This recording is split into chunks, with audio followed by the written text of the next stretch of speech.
श्याम सुंदर श्री यमुने महारानी की जय।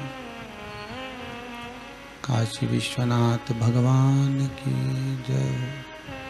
गौरा महारानी की जय।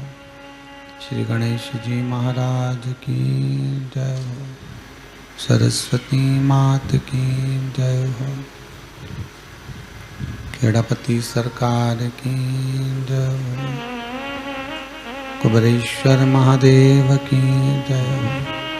संत सतगुरुदेव गौ माता की जय हो।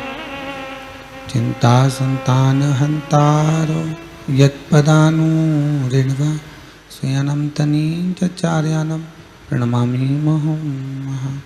यदनुगृतो जन्तुः सर्वदुःखातिगो भवेत् तमं सर्वदा वन्दे श्रीमद्वल्लभनन्दनम्। अज्ञानतिमिराघस्य ज्ञानजयशलाकया चक्षुरुन्मीलितं तस्मै श्रीगुरवे नमः। नमामि हृदये शेषे लीलाचलब्धेशयनं लक्ष्मीसहस्रलीलाम्बिः सेव्यमानं कलानिधिं। चतुर्भीष्वत्रिभिस्तवा सर्वजायते योऽसो पञ्चधा हृदये ममः। बोलो विश्वनाथ भगवान की जय।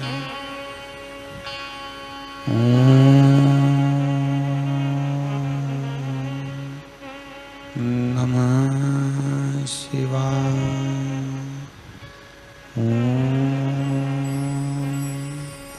नमः शिवाय।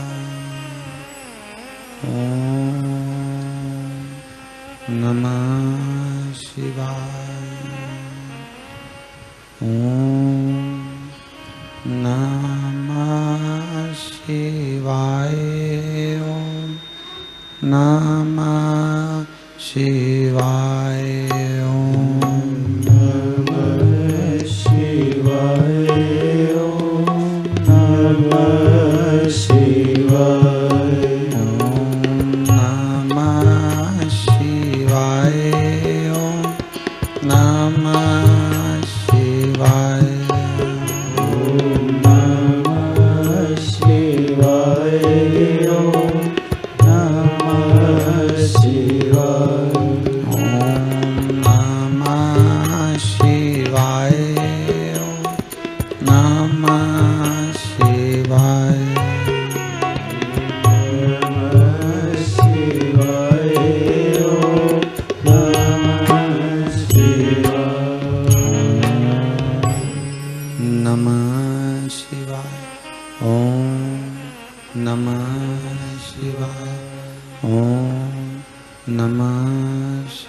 नमः शिवाय।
नमः शिवाय। नमः शिवाय। नमः शिवाय। विश्वनाथ भगवान की जय। हर हर महादेव। हर हर महादेव। हर हर महादेव हर। काशी विश्वनाथ, ओगड़दानी त्रिकालदर्शी कैलाशी,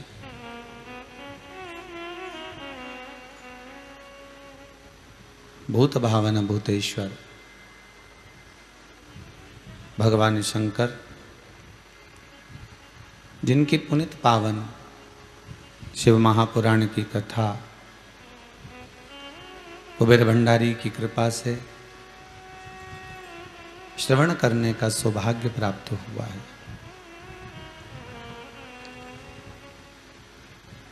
बाबा विश्वनाथ की करुणा, कृपा, दया, उदारता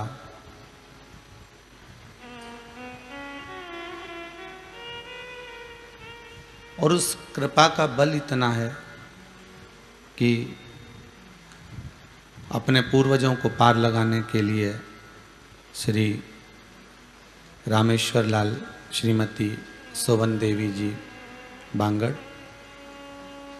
पुत्र श्री राजेश, श्रीमती बिनाका जी बांगड़, सिडनी ऑस्ट्रेलिया से इस पावन शिव महापुराण की कथा को करवा रहे हैं। छोटा सा मानव का शरीर है,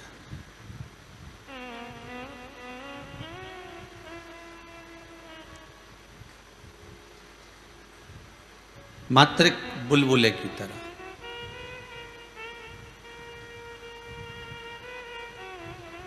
और उस मानव शरीर को पाने के बाद हमारे भीतर की अभिमत्ता, हमारे भीतर का अहंकार, हमारे भीतर का अहम हमें परमात्मा से यदि दूर कर देता है तो वो जीवन का सबसे बेकार अगर कोई कर्म है तो वही है।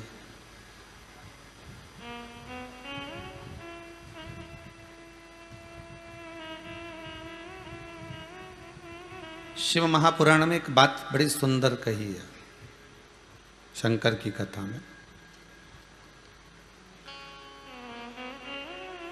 कि शंकर भगवान की सबसे सुंदर अगर कोई शिक्षा है, मेरे भोलेनाथ, मेरे महाकाल राजा, मेरे कैलाशी, मेरे अविनाशी की सबसे श्रेष्ठ कोई शिक्षा है। और जितने लोग ऑनलाइन कथा सुन रहे हैं, देश में विदेश में जहां बैठकर कथा सुन रहे हो, मोबाइल पर, फेसबुक, यूट्यूब पर, आस्था चैनल के माध्यम से, जहां बैठकर आप कथा सुन रहे हो, शंकर की इस बात को अपने जीवन में उतार कर रखिएगा। शंकर भगवान की सबसे बड़ी, सबसे अच्छी एक शिक्षा है कि जहर पीना सीखो।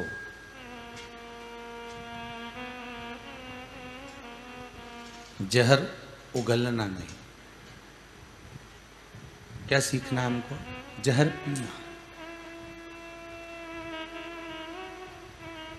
चाहे फिर वो क्रोध का हो, चाहे फिर वो हमारी अहमता का हो, चाहे फिर हमारी वो अभिमत्ता का हो, चाहे फिर हमारे एक अहम का, या फिर बुराई का, निंदा का, चुगली का, आदि आदि की जितनी भी बुराइयां हैं, इन सब का जहर क्यों ना।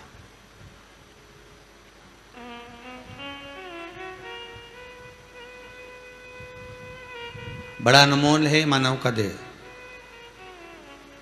बड़ी मुश्किल से तो मिलता है। 84 लाख योनियां काटने के बाद में जब जाकर यह मनुष्य का शरीर मिला, ये 2 हाथ, पांव, नयन, श्रवण, मुखाग्रविंद, ये सब प्राप्त हुआ।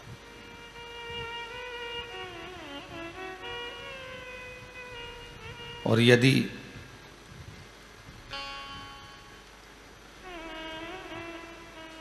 हम उसको यूं ही गंवा दें, हम उसको यूं ही निकाल दें, तो फिर वो मिला काय के लिए था? केवल उस परमात्मा को पाने के लिए मिला। किस लिए था? केवल उस परमात्मा को हमारे करीब में लाने के लिए।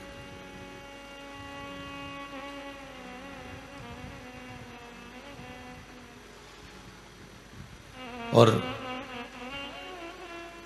मान लो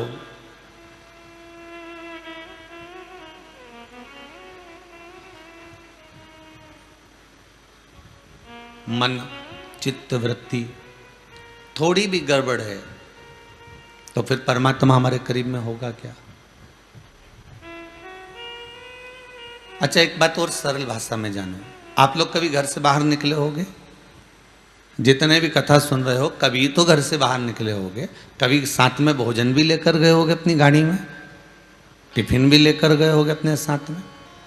तो आप जब भोजन ग्रहण करते हो, भोजन पाने बैठते हो, भोजन करने बैठते हो, तो क्या क्या चीजें देखते हो?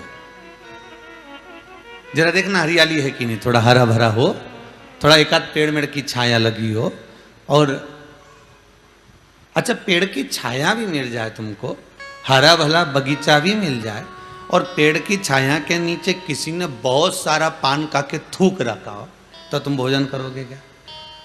अरे बोलो तो नहीं करोगे। अरे राम राम राम, इतना यहाँ भोजन नहीं करेंगे हम नहीं करने वाले भोजन, चलो अगली जगह चलो।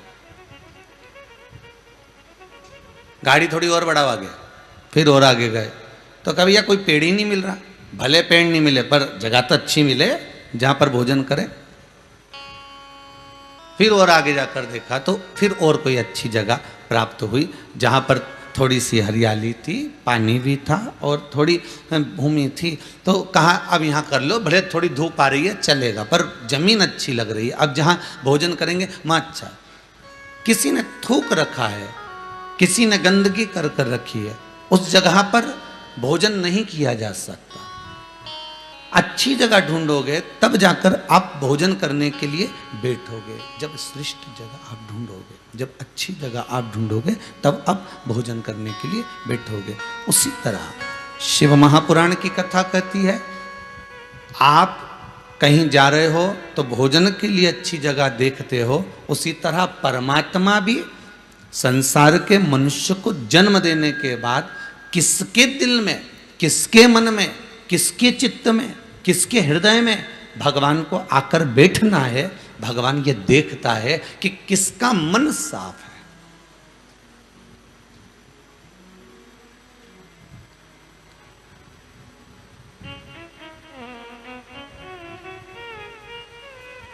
मन किसका साफ है?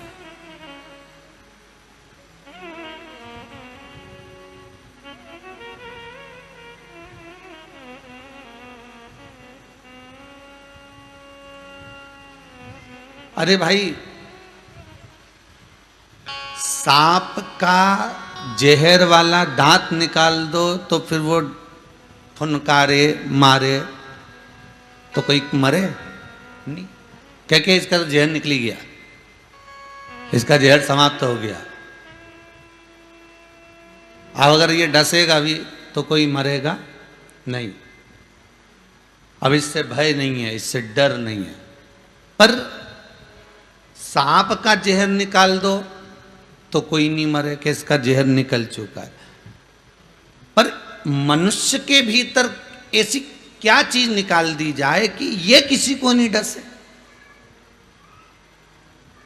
मानव शरीर मिला तो ये किसी को अपशब्द ना कहे, किसी को ताने ना दे, किसी को गालियां ना दे, किसी के संग कपट भाव ना करे, किसी के साथ छल ना करे। इसके अंदर क्या चीज हो कि उसको निकाल दिया जाए और ये किसी को नहीं डसे, फिर किसी को परेशान नहीं करे, किसी को कष्ट ही ना।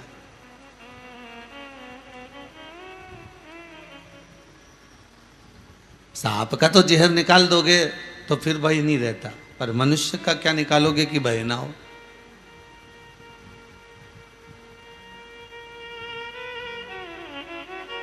इस चित्त वृत्ति से, इस मन से, इस चिदानंद से, इस वृत्ति से, इस भाव से भगवान हमारे सम्मुख में आए। भोजन करते समय हम अच्छी जगह देख रहे हैं, उसी तरह भगवान भी तो भजन के लिए अपने भक्त को ढूंढता है।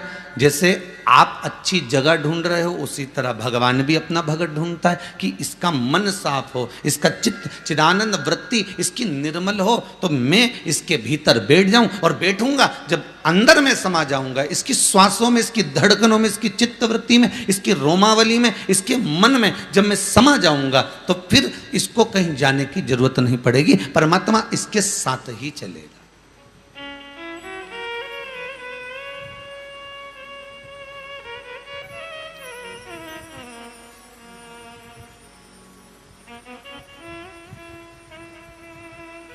ठीक है, कुएं का पानी खराब हो गया, अगर कुएं का पानी खराब भी हो गया तो समझदार लोग कहेंगे थोड़े दिन रुक जाओ, जरा 2-4 दिन भरे रहने दो, ये मिट्टी जो है ना सारी ये नीचे दब जाएगी। मिट्टी नीचे गई, कुएं का पानी साफ हुआ कि नहीं हुआ? अरे बोलो तो, हो गया नहीं साफ?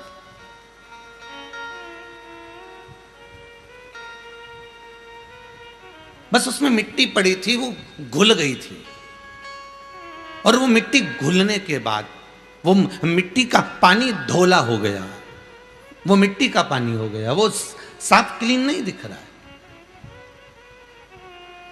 अब थोड़ा इंतजार करना पड़ेगा, 2 दिन 4 दिन 8 दिन 15 दिन, तो वो जो मिट्टी है वो धीरे धीरे धीरे धीरे उस जल के अंतर से नीचे बैठ जाएगी, और नीचे बैठ गई तो पूरा जल पूरा की पूरा क्लीन हो जाएगा, पूरा की पूरा साफ हो जाएगा। उसी तरह हमारे इस मन रूपी कुएं में भी अहंकार, काम, लोभ, विषय, आसक्ति, तृष्णा, वासना, ये सब हमारे इस मन रूपी कुएं में है। पानी गंदा हो जाता है कभी कभी, मन गंदा हो जाता है कभी कभी, आ जाती है आसक्ति, आ जाती है अहंकार, आ जाता है तृष्णा, आ जाता है वासना, आ जाती है लोभ, आसक्तियां, ये सब हमारे जल को गंदा कर देती है, मन को गंदा कर देती है। पर थोड़ा धीरज रखिए, थोड़ा सा धीर बांधना पड़ेगा, कुछ दिन इंतजार करना पड़ेगा। किस लिए? कि कुएं का पानी साफ करना है तो थोड़ी शीतलता, थोड़ी शांति, थोड़ा धीरजता अपने भीतर लाना पड़ेगी, तब जाकर ये पानी क्लीन हो सकता है, साफ हो सकता है। भगवान ने आपको जब पैदा करा, हमको जब पैदा करा, संसार के प्रत्येक मानव को जब भगवान पैदा करता है तो उसके हृदय को एकदम कोरे कागज की तरह पैदा करता है, और मरते समय भी भगवान उस हृदय को कोरा कागज बना देता है कि जैसा मैंने भेजा था वैसा की वैसे मुझे प्राप्त हो।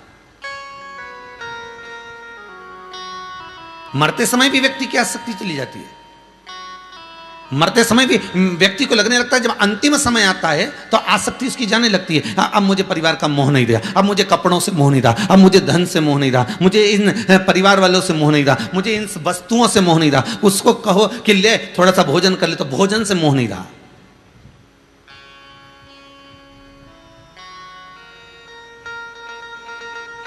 बीमार व्यक्ति से कह दो, लो साहब बेल्ट मेल्ट लगा लो, अच्छी जीन्स वीन्स पहन लो, बीमार व्यक्ति पहनेगा? नहीं साहब, मेरे को बिल्कुल एकदम खुला रहने दो भैया, मेरे को ये सब पहनाने की जरूरत नहीं है। वस्त्र कम हो गया। बीमार व्यक्ति से कहो, लो साहब 2-4 गुलाब जामुन और खाओ अच्छे डट के, अब मर ही तो रहे हो, तो मर रहे हो तो अच्छे 2-4 गुलाब जामुन और खा लो, खोपरा पाक खाओ, थोड़ा सा इमरती जलेबी खाओ, थोड़ा सा समोसा ला देता हूँ मैं बढ़िया जोरदार, वो खा लो, थोड़ा पोया खा लो, थोड़ा उपमा खा लो, थोड़ा पराठा खा लो। मरने वाला खाएगा? नहीं। अब वो तो मरने जा रहा है और उसको तुम भोजन की आसक्ति दो, वो आसक्ति से छूट चुका है, वो तो इतना सा कर रहा है कि अब मुझे नहीं खाना, अब तो मुझे तुलसी का दल और गंगा जल दे दो। अब ये समोसा, कचौड़ी, इमरती, भजिया, पकौड़ा ये सब तुम्हारे पास रखो, मुझे तो केवल तुलसी का दल और गंगा जल दो। और कोई स्वस्थ व्यक्ति है, शरीर से अच्छा व्यक्ति है, और तुम उसको कहो ले साहब गंगा जल ले लो और तुलसी का दल ले लो, तो वो कह के मर रहा हूं क्या? आई मेरे प्राण छूट रहा है क्या? स्वस्थ व्यक्ति को अगर गंगा जल दे रहे हो, तुलसी का दल दे रहे हो, और कहा कि लो साहब गंगा जल ले लो तो तुलसी का दल ले लो, तो वो कह के मेरे प्राण जा रहे हैं क्या? मर तो वो रहा है और तुम मेरे को गंगा जल दे रहे हो, तो हम उसको समोसा कचौड़ी खिलाएंगे और गंगा जल तुमको देंगे। तो क्या उल्टा काम क्यों करो? गंगा जल उसको दो, तुलसी का दल उसको दो, और मुझे कचौड़ी समोसा खिलाओ, मैं तो स्वस्थ हूं।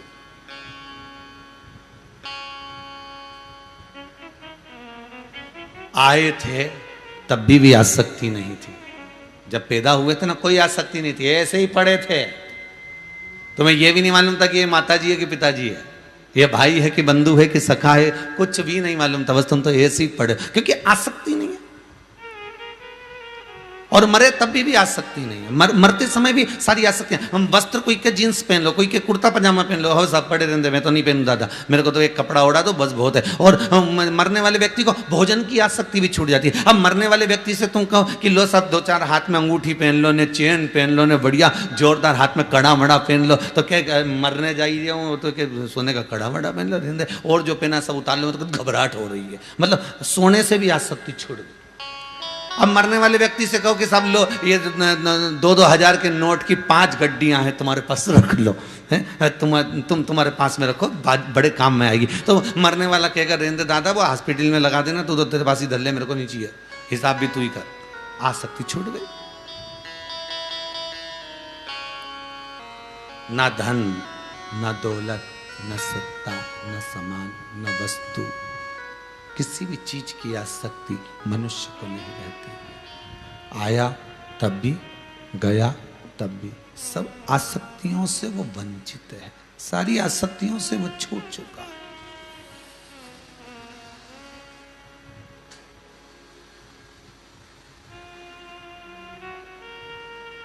और भगवान अपने भक्त से कहता ही यही है। राम जी ने शबरी अम्बा को कहा था, प्रथम भक्ति संतन कर संगा, दूसरी रति मम कथा प्रसंगा। अगर मां अम्बा, शबरी अम्बा, आपने अगर मेरी भक्ति को धारण करा है, सत्संग किया है, तो तुम मुझे जानते हो कि अंतिम बिंदु और प्रथम बिंदु में कुछ भी नहीं है। ये बीच में जो समय निकला है बस यही आसक्तियों से भरा हुआ।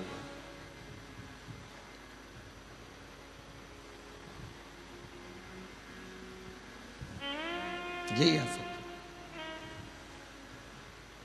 निर्मल मन हो तो प्रभु,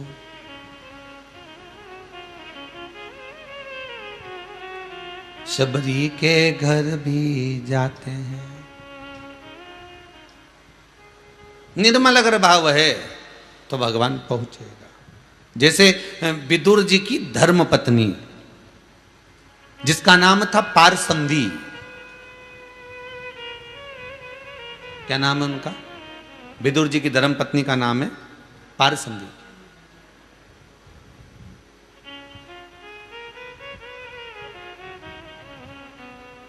वो बड़ी शिव की उपासक है। श्री विदुर जी महाराज की धर्मपत्नी जब बाल्यावस्था की थी पारसंबी, मात्र 12 वर्ष की अवस्था की पारसंबी अपनी माता के साथ में शंकर जी के शिवालय की पूजन करने के लिए जाती थी। विदुर जी की धर्मपत्नी। कई लोगों ने एक प्रश्न खड़ा करा था, महाराज ये बताइए कि भगवान ने 56 भोग छोड़कर विदुर के घर के केले के छिलके क्यों खाए?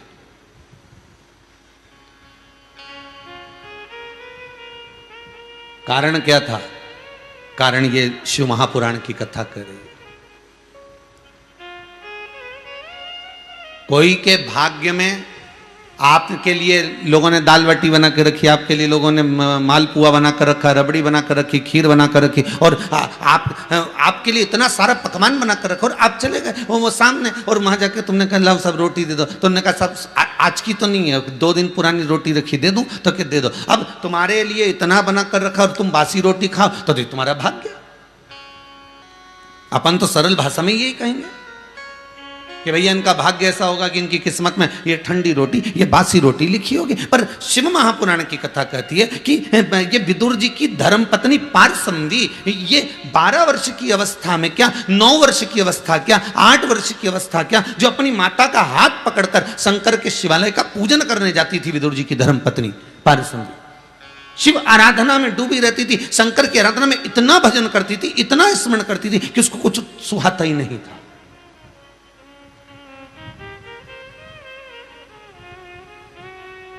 थोड़ा सीखिएगा इस शिव महापुराण से। जितने लोग आस्था चैनल पर कथा सुन रहे हो, फेसबुक यूट्यूब पर कथा सुन रहे हो, जरा सुनिएगा कि बाल्य अवस्था में शंकर के मंदिर में 1 लोटा पानी चढ़ाने का फल क्या है। बाल्य अवस्था में शंकर के मंदिर में झाड़ू लगाने का फल क्या है। बाल्य अवस्था में शंकर के दरवाजे पर जाकर सफाई करने का फल क्या है। बाल्य अवस्था में शंकर के मंदिर में पहुंचकर पोछा लगाने का फल क्या है। शंकर जी के मंदिर में पहुंचकर जलाधारी को साफ करने का फल क्या है। शंकर जी के मंदिर में नंदी के स्नान का फल क्या है। जरा समझिए शिव महापुराण से।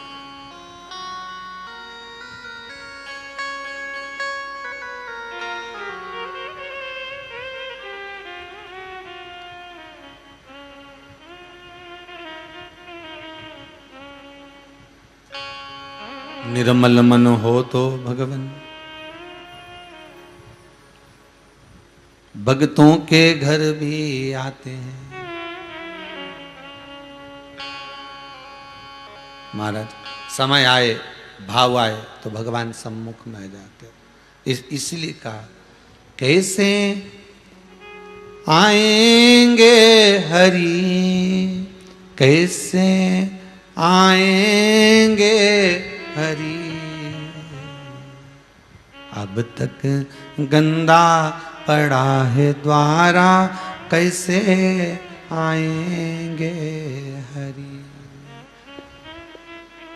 चंचल मन को नहीं सवारा, कैसे आएंगे हरि। चंचल मन को नहीं सवारा, कैसे आएंगे हरि। हमने आंगन नहीं बुआरा, कैसे आएंगे हरि।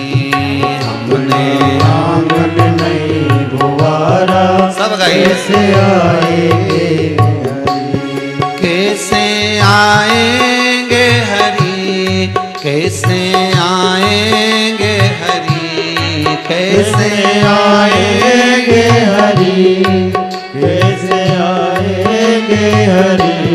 चंचल मन को नहीं सवारा, कैसे आएंगे हरि। चंचल मन को नहीं सवारा, कैसे आएंगे हरि। अब तक गंदा पड़ा है द्वारा, कैसे आएंगे हरि। अब तक गंदा पड़ा द्वारा, कैसे आएंगे हरि।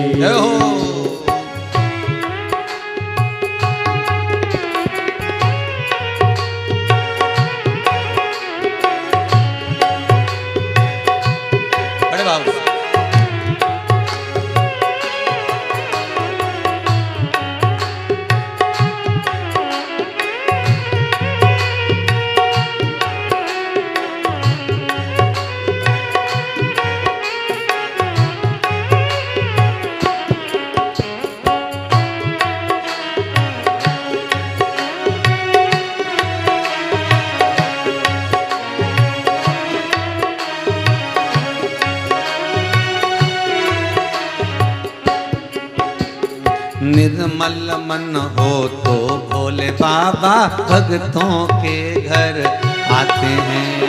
निर्मल मन हो तो भोले बाबा भक्तों के घर आते हैं। ओ निर्मल मन हो तो भोले बाबा भक्तों के घर आते हैं। निर्मल मन हो तो भोले बाबा भक्तों के घर आते हैं। ओ भक्तों की बाह पकड़ के भोले अपने संग ले जाते हैं।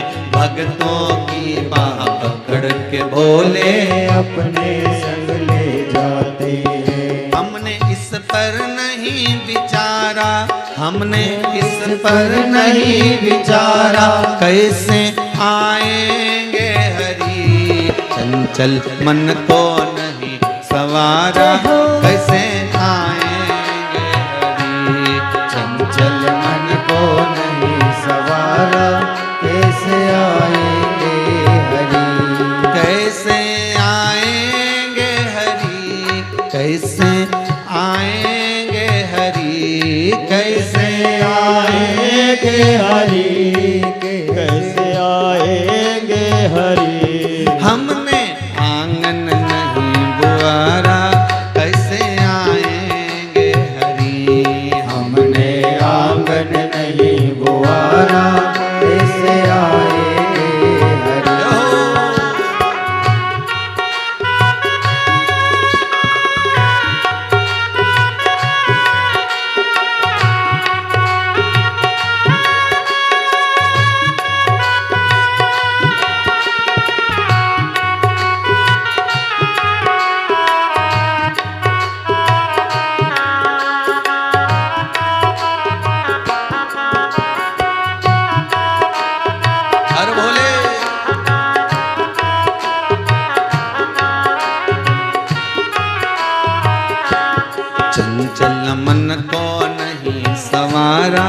कैसे आएंगे हरि। चंचल मन को नहीं सवारा, कैसे आएंगे हरि।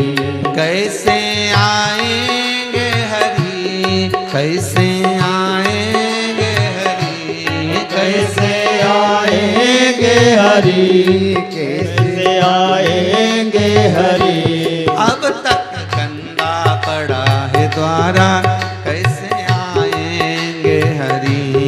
अब तक गंदा पड़ा है द्वारा, कैसे आएंगे हरि। अब तक गंदा पड़ा है द्वारा, कैसे आएंगे हरि। अब तक गंदा पड़ा है द्वारा, कैसे आएंगे हरि। भगवान शिव की कथा कहती है इस मन को पवित्र बनाने का प्रयास करिएगा। निर्मल मन सो मोहि पावा, मोहि छल छिद्र कपट ना भावा।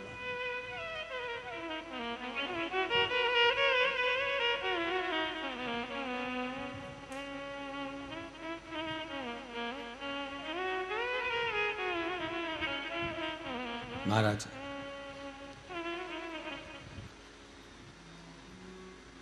हृदय हमारा पिघल ना पाया, जब देखा कोई दुखियारा। चित्तवृत्ति में वो भाव नहीं आ पाए।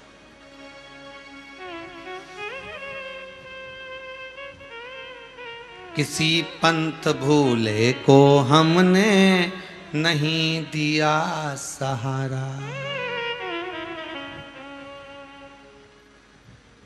अब वो परमात्मा का मिलन, अब उसकी चित्तवृत्ति, अब उसका हृदय, अब उसकी निर्मलता। एक दिन विदुर जी की धर्म पत्नी पारसंवी छोटी सी अवस्था में, 9 वर्ष की अवस्था में अपनी माता से कहती है, माँ जिस देव अधिदेव महादेव की आप पूजन करने मुझे लेकर जाती हो माँ, उस पूजन का फल क्या है। कई लोगों के मन में आता है, सीहोर वाले महाराज हमेशा कहते हैं ऐसी पूजन करो, ये ऐसा करो, जल ऐसे चढ़ा, उत्तर की ओर मुख कर कर शंकर जी का अभिषेक करना चाहिए, ये दिन भर। तो इसका फल क्या है, क्या फल होगा इसका?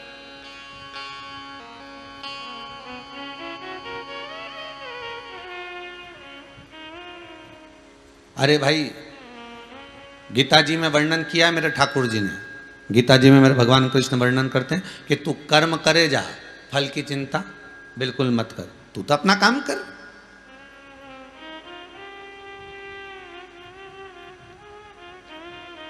फिर एक प्रश्न खड़ा हो जाता है, व्यक्ति को भाग्य का मिलता है कि कर्म का मिलता है? क्योंकि दुनिया के कई लोग ऐसे हैं जो अपने भाग्य पर विचार कर कर बैठे हैं कि अभी समय नहीं अच्छा, अब समय जब अच्छा आएगा तब मिलेगा, अभी समय अच्छा नहीं है, जब आएगा तब मिलेगा, अभी समय अच्छा नहीं है, ऐसा। तो वो भाग्य का इंतजार कर रहे हैं कि आएगा, समय आएगा, समय आएगा, और मालूम पड़े आया भी और चले भी गया, क्योंकि तुम उसमें कर्म ही नहीं कर पाए।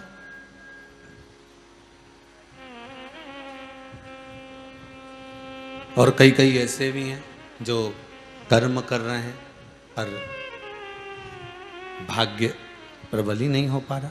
रोज दुकान खोलता है पर भाग्य प्रबल ही नहीं होता है। प्रतिदिन दुकान खोला भी सरी, व्यापार चलाया भी सरी, पर कोई फल ही नहीं।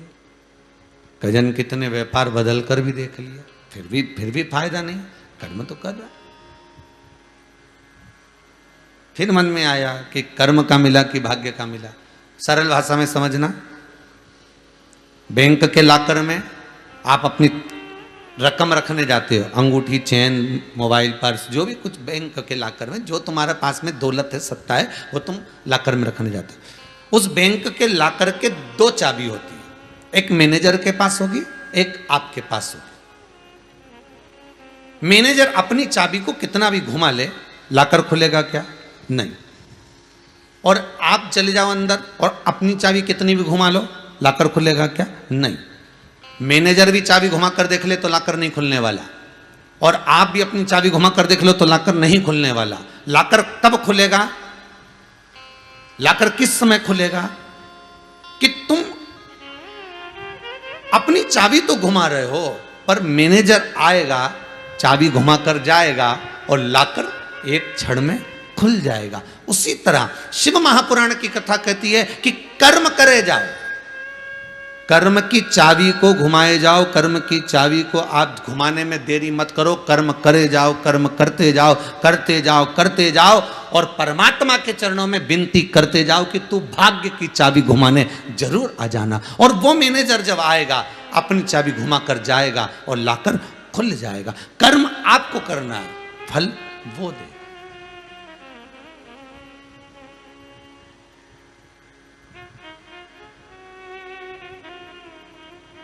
हमें याद है एक भोपाल के कोई न्यू मार्केट के कोई भाई आए होंगे और वो कहे गुरुजी हमने तो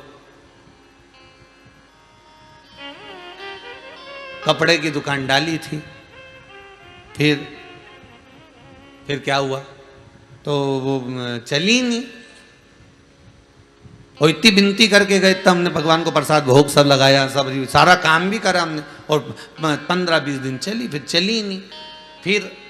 फिर हमने जो है वो दुकान बंद कर दी, फिर हमने दूसरी दुकान डाल ली। अच्छा, फिर पर हम क्या करें गुरुजी, हमारा तो भाग्य बेकार है। 15-20 दिन तक तो अच्छी चलती है, उसके बाद नहीं रहती, तब अच्छी चलती है, उसके बाद में तो दुकान ठप हो जाती है।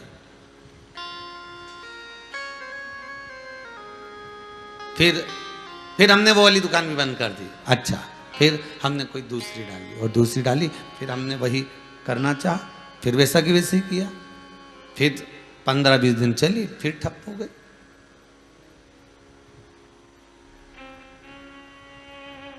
कितना सुंदर प्रसंग है।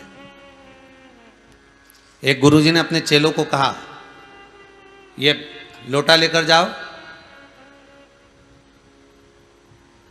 50 फीट खड्डा खोदना, पीने का पानी लेकर आना, जाओ जरा। अब 2 चेले थे, दोनों गए, एक ने इधर खड्डा खोदा, एक ने उधर खड्डा खोदा। अब एक जो खड्डा खोद रहा था ना, वो थोड़ा बहुत 15-20 फीट तक तो खोद ले, खोदने के बाद में 50 फीट तक खोद लिया, पर पानी तो आया ही नहीं। इसने दूसरा खड्डा खोदना चालू कर दिया, अब उसमें भी पानी नहीं आया। इसने तीसरा खड्डा खोदा, इसमें भी पानी नहीं आया।